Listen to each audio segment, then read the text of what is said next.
Mimi kwa majina yangu naitwa John Grayson Mshana, ni mkazi wa jiji la Arusha, kwa maana mkoa wa Arusha. Tunapoelekea kwenye siku ya kuadhimisha siku ya wanawake duniani, ambapo tunaadhimisha hapa tarehe 8 mwezi wa 3 mwaka huu 2025. Mimi nina mengi ya kusema, lakini la kwanza kabisa niwapongeze wanawake wote duniani, hususan wanawake wa Tanzania, na nikianza na mwanamke namba 1 ambaye ni rais wa nchi yetu Dr. Samia Suluhu Hassan. Niendelee kuwatia moyo wanawake wa Kitanzania vile vile, hususan mama yangu na mke wangu mimi mwenyewe, tukielekea kuadhimisha siku hiyo ya wanawake duniani. Jambo la kwanza kabisa ambalo ningependa kulizungumzia ni kuhusiana na ile siku ya wanawake duniani. Mambo ambayo natizama kwa mapana zaidi ni mambo ya wanawake ambao ni mashujaa, wanawake ambao ni wapiganaji, wanawake ambao ni wachuma, wanawake ambao ni wanaharakati, wanawake ambao wanabidii na wamekuwa vichwa kwenye kila jamii ya Kitanzania hata duniani kote. Na baadhi ya wanawake hao naweza kukumbuka, ukiondoa Mheshimiwa Rais na mke wangu mimi, wako wanawake wengine ambao naweza kuwazungumzia kwa maana ya kuwakumbuka. Kuna mwanamke mmoja shujaa ambaye huyo mwanamke ndiye amewahi kuwa waziri wa kwanza Tanzania, mama mmoja aliyekuwa anaitwa Lucy Lameck. Mama ambaye ni mpambanaji, mhangaikaji, mwanaharakati kweli kweli. Mama ambaye ameendesha harakati nyingi sana kwenye nchi hii. Amefanya mambo mengi sana ambayo ilipelekea mengine mpaka kwenye miji mikubwa duniani. Nazungumzia nani kule Ujerumani. Huyu mama kwa ajili ya harakati zake na kupambana kwake, mpaka kuna barabara kule Ujerumani imepewa jina la Lucy Lameck.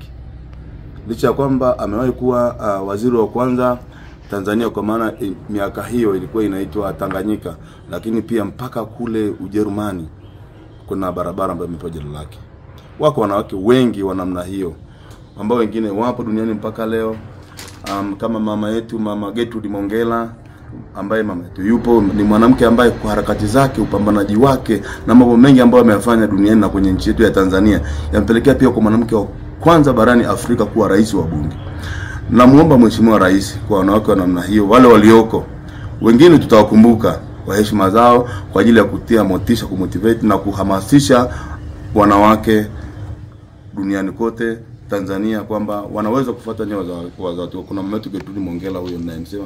Namuomba Mheshimiwa Rais, Mama Gertrude Mongella, kuna kina mama wengine wengi tu ambao wapo, angalau basi rais yaone umuhimu wa kualika hiyo siku, ili kusudi pamoja na kwamba watashawishi, pamoja na kwamba watavutia, pamoja na kwamba wataweza kuonyesha wanawake zetu, mama zetu, kwamba hapa walipo bado kuna milango na kuna njia nyingi sana za kwenda mbele, lakini watapata nafasi ya kusalimia, kutoa hotuba pamoja na mambo mengine. Kwa sababu najua Mheshimiwa Rais siku ile wanawake waje kwamba sitasherehekea, tutakula naye nyama, tutacheka, tutacheza na tutamshangilia, lakini rais atakuwa na jambo la kueleza wanawake wa Kitanzania. Tena ndugu mwandishi, kuna mwanamke mwingine naye pia, wako wengi, lakini kuna mama mwingine anaitwa Liti Kindanga. Huyu ni mzaliwa wa Singida. Huyu aliendesha mapambano makubwa sana dhidi ya ukoloni miaka 1960 hadi mwaka 1803. Mwaka 1860 hadi mwaka 1903 aliongoza majeshi ya kijadi dhidi ya uvamizi wa Wajerumani wa koloni kipindi hicho. Mama huyo alipambana sana, vita vyote alivyopambana mama huyo alifanikiwa kushinda. Mwisho wa siku wa mambo hayo walitokeaga wasaliti. Wasaliti ndio walipelekea baadaye yule mama kuchinjwa. Leo hii tunapozungumzia nchi yetu ya Tanzania, tumesogea mbele sana kwa habari ya wanawake. Ndio maana nchi hii inaongozwa sasa na mama rais, na mafanikio yanaonekana makubwa sana. Lakini ninapowataja kina mama hawa wa enzi hizo, maana yangu ni kwamba tunapomwona Mheshimiwa Rais Samia yupo, kuna kina mama wengine wengi ambao walipambana sana kuonyesha thamani ya wanawake.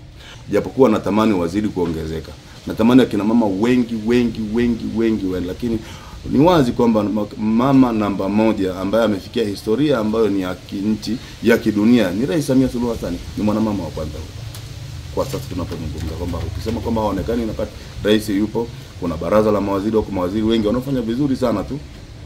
Mimi wito wangu kwa siku hiyo ya tarehe 8, wito wangu kwa kina mama, kwa maana ya wanawake, ni kufuata nyayo za Mheshimiwa Rais Suluhu Hassan kwa kuonyesha kwamba wanamuunga mkono kwenye harakati anazozifanya, kwenye harakati anazoziendea. Na kwa sababu kwa bahati nzuri mwaka huu ni mwaka wa uchaguzi,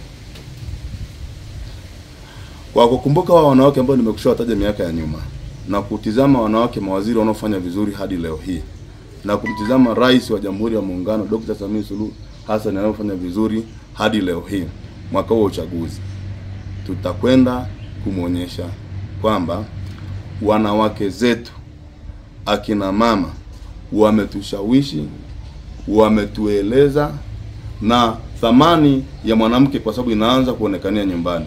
Kipimo hata rais mwenyewe ataona kwenye kura, kwenye uchaguzi mkuu unaokuja.